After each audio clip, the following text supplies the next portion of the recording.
Hey guys, this is Yoda. In this video, we'll go over the changes coming to us in the Turbo Boost on Tuesday. We're currently on the PTR, so we can experiment with a couple things. The three biggest changes are number one, crest caps are being removed. So whatever gear you have, mythic hero, that is mythic or hero track, or even champion track, or whatever track, you can just upgrade it to max. There's no weekly lockout. You can just farm crests in dungeons and then upgrade your gear to the maximum. And the maximum is also changing. So right now it's 678 for myth track and 665 for hero track, which is 6 total upgrades. When the turbo boost drops, that's going to change to 684 myth track and 671 hero track, which is 2 extra upgrades. So that's going to be 30 crests a piece. And also you can upgrade your crafted gear. The same person that sold you an enchanted gilded crest will now sell you a gilded augmentation matrix, which you can use to recraft your gear to 681 from 675. One thing to note also is that if you do not already have Gilded of the Undermine, which is 675 item level, once you upgrade all of your items, you're very likely going to have Gilded of the Undermine, which means that all of your alts are going to get discounted crest upgrades. So what Gilded of the Undermine actually does is that if you are upgrading an item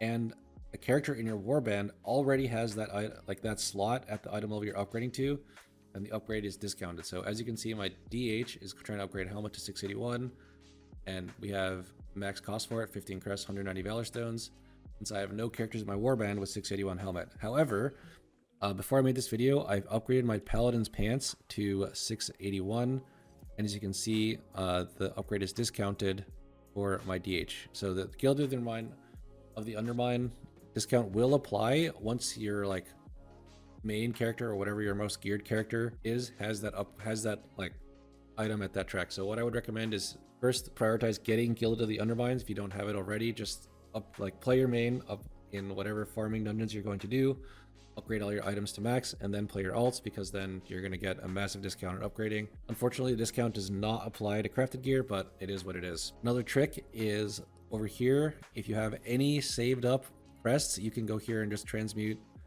You can transmute all of your weathered to carved, then all your carved to runed, and all your runed to gilded, just to get a really quick boost before you even enter your first farming dungeon. That's going to be nice. And the third thing that is changing is we're getting puzzling cartel chips, which are going to be very similar to the dinars of season past, allowing you to purchase items from a vendor.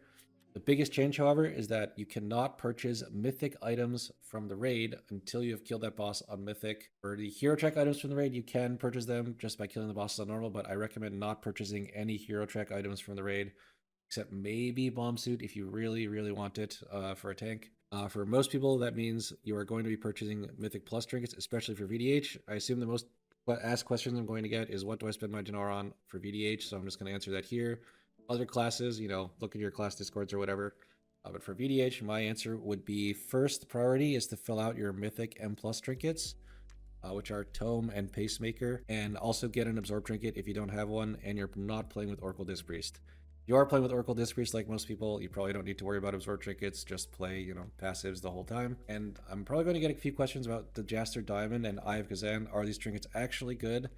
So the biggest thing with these items is that they are heavy on mastery, and Eye of Kazan is also heavy on agility. If you are able to maintain 20 stacks of Eye of Kazan, it is very, very good offensively, same with Jaster Diamond. However, in terms of survivability, those items are not as good, since mastery and agility, while they are not zero, they are not nearly as good as crit and verse survivability wise. So you can make that choice if you want to, if you have access to Mythic Gallywix. However, for most people, I would recommend spending dinars on just these M plus trinkets.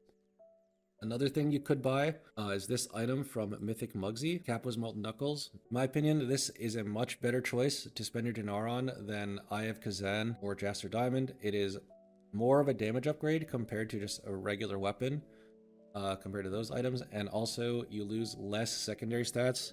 Obviously, those items don't technically lose stats because you spend on mastery, but any loss of crit and verse, in my opinion, is not as good. So if you equip this item, you're basically losing 1,000 stats instead of 6,000 plus or 7,000 going into the wrong stat. And it does do quite a bit of damage. It's 2-ish% of your overall usually in a dungeon. So in my opinion, this item is way more worth. If you do have access to mythic items, I would recommend purchasing this one with your dinar instead of Eye of Kazan or Jaster Diamond. Also, it can randomly proc when you throw glaive, which is really good for aggro in the opener. I know a lot of people struggle with that. So yeah, those are going to be our recommendations for dinars. Do not buy any hero track items. If you have access to M plus items, I'd recommend these two trinkets. If you're like a luxury buyer and you can buy this item, then I would recommend getting this if you don't have it already. So yeah, that's gonna be the overview for Turbocharged. Thank you all for watching.